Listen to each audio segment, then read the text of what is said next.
श्री स्वामी समर्थ. नमस्कार मंडळी, स्वागत आहे तुमचे माझ्या यूट्यूब चॅनलवरती. आजचा दिवस तुम्हाला खूप छान सुखाचा आनंदाचा जाऊ हीच मी स्वामींच्या चरणी प्रार्थना करते आणि आज या नवीन व्हिडिओला सुरुवात करते. येत्या 6 जानेवारी 2026 वार मंगळवार आणि या दिवशी आलेले आहेत अंगारकी संकष्टी चतुर्थी. मराठी वर्षाचा पौष महिना सुरू आहे आणि मंगळवार 6 जानेवारीला संकष्टी चतुर्थी आहे. पौष महिन्यातील संकष्टी चतुर्थीला अंगारक योग जुळून आलेला आहे. प्रत्येक मराठी महिन्याच्या वद्य चतुर्थीला उपासना करून श्री गणेशाची आराधना करण्याची परंपरा अधिक काळापासून आहे आणि गणपती व्रतामध्ये संकष्टी चतुर्थीचं व्रत हे सर्वोच्च आणि सर्वश्रेष्ठ मानले जाते. हे व्रत केल्याने विघ्नहर्ता बाप्पा खूप लवकर प्रसन्न होतात आणि शुभ फळ देतात. अंगारकी चतुर्थीचा योग हा वारंवार येत नाही, तो वर्षातून एकदा किंवा दोनदाच येत असतो. जेव्हा चतुर्थी ही मंगळवारी येते तेव्हा अंगारक योग हा निर्माण होतो आणि अंगारक म्हणजे मंगळ ग्रह जो निखाऱ्यासारखा लाल भडक दिसतो. त्याने भारद्वाज ऋषींकडून गणेश मंत्र घेतला आणि गणरायाची उपासना केली होती. त्याच्या उपासनेवर प्रसन्न होऊन बाप्पाने त्याला आशीर्वाद दिला होता की माझ्या जन्माची तिथी चतुर्थी तिथी होती, म्हणून मंगळवारी येणारी चतुर्थी तुझ्या नावाने अर्थात अंगारकी चतुर्थी म्हणून ओळखली जाईल, असा उल्लेख हा गणेश पुराणामध्ये सांगितला आहे. आणि म्हणून जर आपण अंगारकी चतुर्थीला व्रत केलं तर आपल्याला वर्षभरातील सर्व चतुर्थींचं शुभ फळ प्राप्त होते. आणि म्हणून या दिवशी अगदी लहान मुलांपासून ते मोठ्यांपर्यंत सर्वजण या चतुर्थीचं व्रत करत असतात. तसेच ज्यांना प्रत्येक महिन्यामध्ये चतुर्थीचं व्रत सुरू करायचं आहे त्यांनी या अंगारकी चतुर्थीपासून सुरू करू शकता.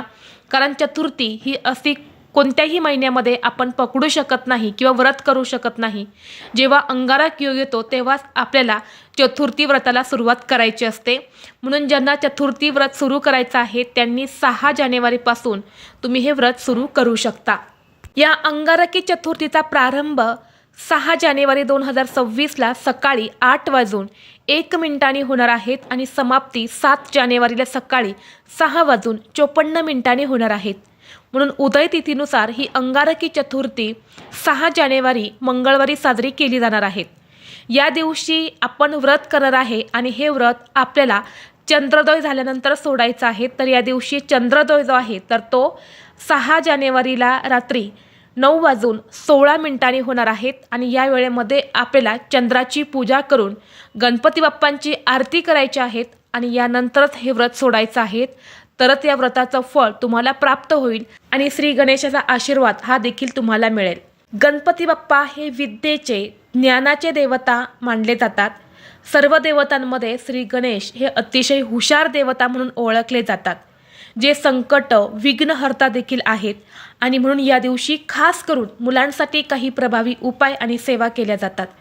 आज व्हिडिओमध्ये मी तुम्हाला एक अतिशय प्रभावी असा उपाय सांगणार आहेत. मंगळवारी अंगारकी चतुर्थीला प्रत्येक आईने आपल्या मुलांसाठी हिरव्या मुगाचा अतिशय जबरदस्त असा उपाय करायचा आहे, ज्यामुळे मुलांच्या अभ्यासात नोकरीत प्रगती होईल. मुलांच्या जीवनातील सर्व दुःख संकट अडचणी बाधा आहेत तर त्या बाप्पांच्या कृपेने नष्ट होतील आणि मुलांची प्रत्येक इच्छा ही पूर्ण होईल. तर हा उपाय कसा करायचा आहे, कोणत्या वेळेत करायचा आहे याबद्दलची संपूर्ण माहिती आज या व्हिडिओमध्ये मी तुमच्यासोबत शेअर करणार आहे. त्यामुळे तुम्ही हा व्हिडिओ स्किप न करता शेवटपर्यंत नक्की पहा. चॅनलवरती नवीन असाल तर सबस्क्राईब करा आणि असेच माहितीपूर्व नवनवीन व्हिडिओ पाहण्यासाठी बेल आयकॉनलाही प्रेस करा, म्हणजे जेव्हा कधी मी नवीन व्हिडिओ अपलोड करेल त्याचं नोटिफिकेशन सर्वात अगोदर तुम्हाला भेटेल आणि तुम्ही एक पण व्हिडिओ मिस करणार नाही. तसेच हाईप बटनला देखील क्लिक करा. चला तर मग मंडळी या व्हिडिओला सुरुवात करूया. तर व्हिडिओमध्ये मी तुम्हाला जो उपाय सांगणार आहे तर हा उपाय तुम्ही अगदी लहान मुलांपासून ते मोठ्यांपर्यंत सर्वांसाठी करायचा आहे. मुलं आणि मुली या दोघांसाठी हा उपाय तुम्ही करू शकता. हा उपाय आपल्याला अंगारकी चतुर्थीला म्हणजेच मंगळवारी 6 जानेवारीला संध्याकाळी करायचा आहे. संध्याकाळी तुम्ही मुलांना झोपण्या अगोदर हा उपाय जो आहे तर तो करायचा आहे. आपल्या मुलांवरील सर्व संकटे दूर व्हावीत, नजरदोष दूर व्हावा, तसेच मुलांच्या जीवनामध्ये येणाऱ्या अडचणी अडथळे नष्ट व्हाव्यात यासाठी आपल्याला हा उपाय करायचा आहे. तुमच्या मुलांना जर मनासारखे मार्क्स मिळत नसतील किंवा मुले खूप किरकिर करत असेल, हट्टीपणा करत असेल, अभ्यासामध्ये त्यांची प्रगती होत नाही, मनासारखी नोकरी मिळत नाही किंवा तुमची मुलं ही वाईट व्यसनी लागलेली असेल, तुमच्या मुलांचं मन हे अभ्यासामध्ये लागत नसेल किंवा मुलं अभ्यास करतायत परंतु त्यांच्या ते लक्षात राहत नसेल, त्यांना काही आठवत नसेल, मुलांचा जो आत्मविश्वास आहे तो कुठेतरी कमी असेल, तर त्यांनी सर्वांनी हा उपाय जो आहे तर तो अंगारकी चतुर्थीला करायचा आहे. कारण अंगारकी चतुर्थीच्या दिवशी साक्षात श्री गणेश आपल्या सर्व भक्तांना आशीर्वाद देण्यासाठी पृथ्वीवरती येत असतात. त्यामुळे पृथ्वीवरती जे गणेश तत्व आहे तर ते 1000 पटीने कार्यरत असते. आणि ज्योतिषशास्त्रानुसार या दिवशी आपण जे काही उपाय किंवा सेवा करतो त्याचा आपल्याला निश्चितच फळ प्राप्त होते. आणि म्हणून या दिवशी मुलांसाठी हा उपाय आपण करणार आहे. आता हा उपाय करण्यासाठी तुम्हाला चतुर्थीच्या दिवशी सकाळी लवकर उठायचं आहे, स्वच्छ स्नान करायचं आहे. गणपती बाप्पांची मूर्ती ही प्रत्येकाच्या देवघरामध्ये असते, म्हणून मूर्ती असेल तर मूर्तीवरती छान दुधाने किंवा पंचामृताने किंवा फक्त शुद्ध पाण्याने तुम्ही अभिषेक करायचा आहे. फोटो असेल तर स्वच्छ पुसून काढा. गणपती बाप्पांना हळद, कुंकू, अक्षदा, चंदन, लाल फुले तुम्हाला अर्पण करायचे आहेत. गुळ खोबऱ्याचा नैवेद्य अर्पण करायचा आहे. गणपती बाप्पांची आरती करायची आहेत आणि यानंतर संध्याकाळी तुम्हाला हा उपाय जो आहे तर तो करायचा आहे. जेव्हा आपण श्री गणेशाची विधिवत पूजा करतो आणि यानंतर उपाय करतो तेव्हा श्री गणेश हे प्रसन्न झालेले असतात आणि आपल्या उपायाचा आपल्याला शीघ्र फळ ते देत असतात. आता उपाय जो आहे तर तो उपाय करण्यासाठी तुम्हाला एक हिरव्या रंगाचं कापड घ्यायचं आहे. हे कापड घेताना तुम्ही कॉटनचे आहे तर ते घ्या. यानंतर तुम्हाला हिरवे अख्खे मूग जे आहे तर ते सुद्धा लागणार आहेत. मुगाची डाळ तुम्हाला घ्यायची नाही, अख्खे हिरवे मूगच तुम्हाला घ्यायचे आहेत. ते मूग घेताना तुटलेले फुटलेले नसावे, अखंड असे तुम्हाला मूग घ्यायचे आहेत. आता तुम्हाला जर 2 मुलं असेल तर मग तुम्हाला 2 हिरवे कापड जे आहे तर ते लागणार आहेत. जास्त मोठे नाही, अगदी आपल्या तळ हाता एवढे तुम्हाला हे जे हिरवे कापड आहे तर ते घ्यायचे आहेत. जेवढी मुलं आहे तेवढे तुम्हाला हिरव्या रंगाचे कापड घ्यायचे आहेत. यानंतर आपल्याला 108 हिरव्या मुगाचे दाणे घ्यायचे आहेत. प्रत्येक मुलासाठी तुम्हाला सेपरेट असे 108 हिरव्या मुगाचे दाणे घ्यायचे आहेत. 2 मुलं असेल तर 108 असे तुम्हाला सेपरेट हिरवे मूग जे आहे तर ते घ्यायचे आहेत. यानंतर सर्वप्रथम उपाय करायला सुरुवात करण्यापूर्वी गणपती बाप्पांसमोर दिवा लावायचा, अगरबत्ती लावायची, बाप्पांना हळद, कुंकू, अक्षदा, चंदन लावायचं आहे आणि यानंतर हा उपाय तुम्हाला करायचा आहे. आता उपायाला बसताना तुम्हाला आसन घ्यायचं आहे, आसनावरती बसायचं आहे. हिरव्या रंगाचा जो कापड असणार आहे तर तो गणपती बाप्पांसमोर तुम्हाला ठेवायचा आहे. 108 हिरवे मूग तुम्हाला एका वाटीमध्ये घ्यायचे आहेत. यानंतर 1 मूग तुम्हाला घ्यायचा आहे. ओम गण गणपते नमः असं म्हणायचं आहे आणि त्या कपड्यावरती ठेवायचं आहे. असं तुम्हाला 108 वेळा हा मंत्र म्हणायचा आहे आणि 1 हिरवा मूग जो आहे तर तो तुम्हाला त्या कपड्यावरती ठेवायचा आहे. आणि यानंतर त्या कपड्याला तुम्हाला गाठ मारून त्याची एक पोटली तयार करायची आहे.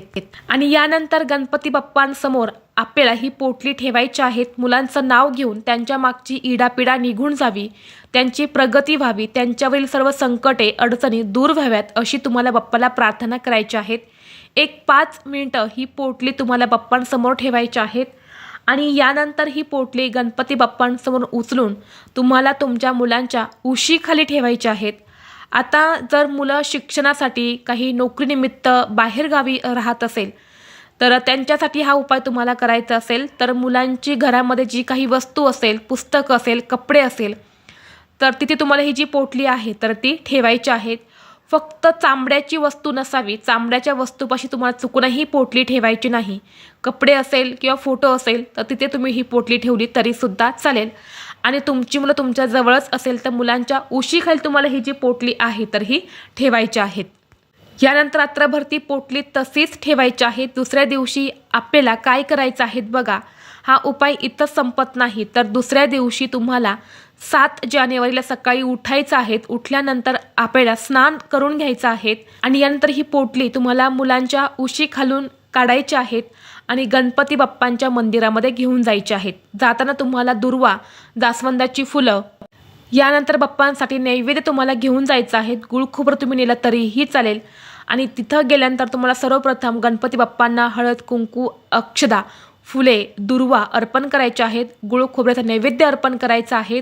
आणि त्यानंतर ही जी पोटली आपण सोबत नेली आहे तर ती पोटली बाप्पांच्या चरणाजवळ ठेवून तुम्हाला पुन्हा एकदा प्रार्थना करायची आहेत की माझ्या मुलाला हवी तसे मार्क्स मिळू दे, मुलांची इच्छा जी आहे तर ती पूर्ण होऊ दे, मुलांच्या आयुष्यातील सर्व संकट हे कमी होऊ दे, मनासारखी नोकरी मिळू दे, नोकरीमध्ये प्रमोशन होऊ दे, अशी जी काही इच्छा असेल तर ती इच्छा तुम्हाला बोलायची आहेत. आणि असा हा उपाय करून तुम्हाला घरी यायचं आहे. हा उपाय तुम्ही फक्त श्रद्धेने आणि निष्ठापूर्वक करा. यामुळे तुमच्या मुलांबाबतची जी कोणती इच्छा असेल तर ती नक्कीच पूर्ण होईल. आणि 2 मुलं असेल तर अशाच तुम्हाला 2 पोटली ज्या आहेत तर त्या बनवायच्या आहेत. 2 मुलांच्या उशीखाली ठेवा. दुसऱ्या दिवशी त्या घेऊन तुम्हाला मंदिरामध्ये जाऊन हा उपाय जो आहे तर तो करायचा आहे. अतिशय प्रभावी उपाय आहेत. वर्षातील पहिली अंगारकी मोठी चतुर्थी आहेत आणि त्यामुळे या दिवशी आपण हा उपाय जर केला तर तो अजिबात वाया जाणार नाही. गणपती बाप्पा जे आहेत तर ते आपल्या भक्तांना कधीही निराश करत नाही. अशा प्रकारे 1 मूल असेल तर 1 पोटली करायची, 2 मुलं असतील तर 2 पोटले तुम्हाला बनवायचे आहेत. आणि आदल्या दिवशी म्हणजे चतुर्थीला आपल्या मुलांच्या जवळ ठेवायच्या आहेत. दुसऱ्या दिवशी बुधवार आहे, श्री गणेशाला समर्पित असणारा दिवस आहे आणि या दिवशी तुम्हाला मंदिरामध्ये बाप्पांजवळ ठेवायचे आहेत. यामुळे नक्कीच बाप्पा हे प्रसन्न होतील, आपल्याला मार्ग नक्कीच दाखवतील. आपल्या मुलांच्या आयुष्यातील जी काही दुःख, संकट, अडचणी सुरू आहे तर ते नक्कीच बाप्पा दूर करतील. तर ही अत्यंत महत्त्वाची माहिती मला तुमच्यापर्यंत शेअर करायची होती. व्हिडिओ तुम्हाला आवडला तर लाईक करा, चॅनलवरती नवीन असाल तर सबस्क्राईब करा आणि हा व्हिडिओ आपल्या मित्रपरिवारासोबत जास्तीत जास्त शेअर करा. चला तर मग भेटू असंच पुढल्या एका नवीन व्हिडिओमध्ये. तोपर्यंत सर्वांना श्री स्वामी समर्थ.